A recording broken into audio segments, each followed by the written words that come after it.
Hi friends, അസ്സാം വലൈക്കും. നമസ്കാരം. Welcome back to tales of Neju.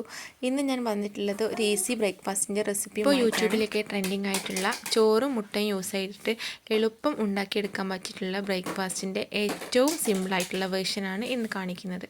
അപ്പോൾ ഇതെങ്ങനെയാണ് ഏറ്റവും എളുപ്പത്തിൽ ഉണ്ടാക്കിയെടുക്കാമെന്ന് വീഡിയോയിലേക്ക് പോകാം.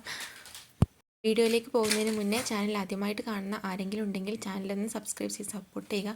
അതോടൊപ്പം തന്നെ തൊട്ടടുത്ത് കാണുന്ന ബെല്ലൈക്കണും കൂടി പ്രസ് ചെയ്ത് അതിൽ ഓൾ എന്ന ഓപ്ഷനും കൂടി പ്രസ് ചെയ്ത് കൊടുക്കുക. അപ്പോൾ ഇതിന് വേണ്ടിയിട്ട് 1 കപ്പ് ചോറും അതോടൊപ്പം തന്നെ 1 മുട്ടയുമാണ് എടുത്തിട്ടുള്ളത്. ഇനി ഇതിലേക്കുള്ള അളവുകൾ പറയാം. അതിന് വേണ്ടിയിട്ട് ഒരു മിക്സിയുടെ ജാർ എടുത്തിട്ടുണ്ട്. അതിലേക്ക് 1 കപ്പ് ചോറ് എടുത്തിട്ടുണ്ട്. പിന്നെ 1 മുട്ടയും കൂടെ പൊട്ടിച്ച് ഒഴിച്ച് കൊടുത്തിട്ടുണ്ട്.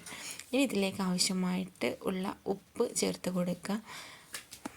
നമ്മൾ ഒരു തുള്ളി വെള്ളം പോലും ചേർത്ത് കൊടുക്കുന്നില്ല. വെള്ളമൊന്നും ചേർക്കാതെ നന്നായിട്ട് ഫൈനായിട്ട് അരച്ചെടുത്തിട്ടുണ്ട്.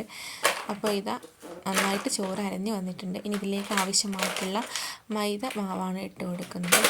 ഞാൻ ആദ്യം തന്നെ 1.5 കപ്പ് മൈദയാണ് എടുത്തിട്ടുള്ളത്. ചോറ് ഏത് കപ്പിലാണോ എടുത്തിട്ടുള്ളത് അതേ കപ്പിൽ 1.5 കപ്പ് മൈദ എടുത്തിട്ടുണ്ട്. എന്നിട്ട് നന്നായിട്ടൊന്ന് കുഴച്ച് കൊടുക്കുക. കറക്റ്റ് അളവ് ലാസ്റ്റ് പറഞ്ഞു തരാം.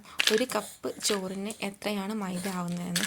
ഇപ്പോൾ അത് നന്നായിട്ടൊന്ന് മിക്സ് ചെയ്ത് കൊടുത്തിട്ടുണ്ട്. അപ്പോൾ കുറച്ച് നനവ് കൂടുതലായിട്ട് വന്നു. അപ്പോൾ ഞാനിതിലേക്ക് 1/2 കപ്പും കൂടെ മൈദ ഇട്ട് കൊടുത്തിട്ടുണ്ട്. അപ്പോൾ ടോട്ടൽ എനിക്കായിട്ടുള്ളത് 2 കപ്പ് മൈദയാണ്. അതായത് 1 കപ്പ് ചോറിലേക്ക് 2 കപ്പ് മൈദയും 1 മുട്ടയുമാണ് എടുത്തിട്ടുള്ളത്. അപ്പോൾ ഒന്ന് ജസ്റ്റ് കുഴച്ചെടുത്തിട്ടുണ്ട്. പിന്നെ ഒന്നും കൂടെ നന്നായിട്ടൊന്ന് കുഴച്ചെടുത്തിട്ടുണ്ട്. ഇനി ഇതുപോലെ ചെറിയ ചെറിയ ബോൾസാക്കി മാറ്റിയിട്ടുണ്ട്. എനിക്കിതിൽ നിന്നും 13 ബോൾസാണ് കിട്ടിയിട്ടുള്ളത്. ഇനി നമുക്ക് ഒന്ന് പരത്തിയെടുക്കാം. അപ്പോൾ പലരും പൊറാട്ട രൂപത്തിലൊക്കെ ഉണ്ടാക്കിയെടുക്കുന്നത്, അതായത് കുറച്ച് ടൈം മെനക്കേടാണ്. അതിനേക്കാളും സിമ്പിളായിട്ട് അതേ ടേസ്റ്റിൽ തന്നെ ഇതുപോലെ പ്രസ്സിലൊന്ന് പരത്തിയെടുത്തിട്ടുണ്ട്. ഏറ്റവും സിമ്പിളായ വേർഷനാണ് കാണിക്കുന്നത്. ഇനി ഇതല്ലെങ്കിൽ നിങ്ങൾക്ക് പരത്തിയെടുക്കാവുന്നതുമാണ്. അതായത് കൗണ്ടർ ടോപ്പിലിട്ടിട്ട് പരത്തിയെടുക്കാവുന്നതുമാണ്. അപ്പോൾ ഒരു ഭാഗം ജസ്റ്റ് ഒന്ന് ചൂടായി വരുമ്പോൾ, അതായത് 2 സെക്കൻഡൊക്കെ എടുത്താൽ മതി. എന്നിട്ട് ഒന്ന് മറിച്ചെടുക്കുക. ഇനി കുറച്ച് ഒരു 2 മിനിറ്റൊക്കെ ആകുമ്പോഴേക്ക് ചെറിയ ബോൾസായിട്ട് വരുന്നത് കാണാം.